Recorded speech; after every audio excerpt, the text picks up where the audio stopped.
নয় দফা দাবিতে শিক্ষা ভবন অভিযানে সামিল হলেন মিড ডে মিল কুক কাম হেল্পার ওয়েলফেয়ার ত্রিপুরা রাজ্য কমিটির সদস্যরা। দাবিগুলির মধ্যে রয়েছে মিড ডে মিল কর্মীদের ন্যূনতম বেতন 18,000 টাকা করা, 10 মাসের পরিবর্তে 12 মাসের পারিশ্রমিক প্রদান করা, মিড ডে মিল কর্মীদের বার্ষিক বোনাস দেওয়া, মিড ডে মিল কর্মীদের প্রতি মাসের বেতন প্রদান করা, অনিয়মিতদের মিড ডে মিল কর্মীদের নিয়ম করা, মিড ডে মিল কর্মীদের ছাঁটাই করা চলবে না, মিড ডে মিল কর্মীদের পেনশন চালু করা, অবসরকালীন সময়ে এককালীন 5 লক্ষ টাকা আর্থিক সহায়তা প্রদান করা, মিড ডে মিল কর্মীদের প্রভিডেন্ট ফান্ড চালু করা। শীঘ্রই যেন সংশ্লিষ্ট দপ্তর তাদের এই ধরনের দাবিগুলি পূরণ করেন, এমনটাই জানিয়েছেন এক সদস্য।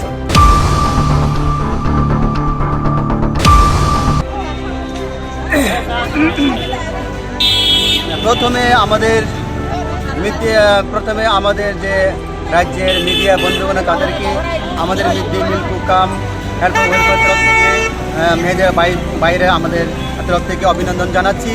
আজকে আমাদের যে উদ্দেশ্য এখানে যে আমাদের মিড ডে মিল কুক কাম হেল্পার ওয়েলফেয়ার তরফ থেকে আজকে আমাদের এই প্রোগ্রাম করা হয়েছে। এত যাবৎ 2002-2003 থেকে আমাদের মিড ডে মিল কর্মীরা এবং পতনই আসছিল, কিন্তু আজকে দিন আমরা এই দিন থাকতে আমাদের যে মিড ডে মিল কর্মীরা দিনের 50 টাকা করে, দিনে 30 টাকা করে কাজ করে ডিউটি করে আমরা এত বছর আয়া করছে। তাহলে তো আমাদের তো আরও সহ্য হবে না, আমাদের পেট তো মানে না। কিন্তু যখন আমাদের যে 50 টাকা দিন পেয়েছে এবং 30 টাকা দিন পেয়েছি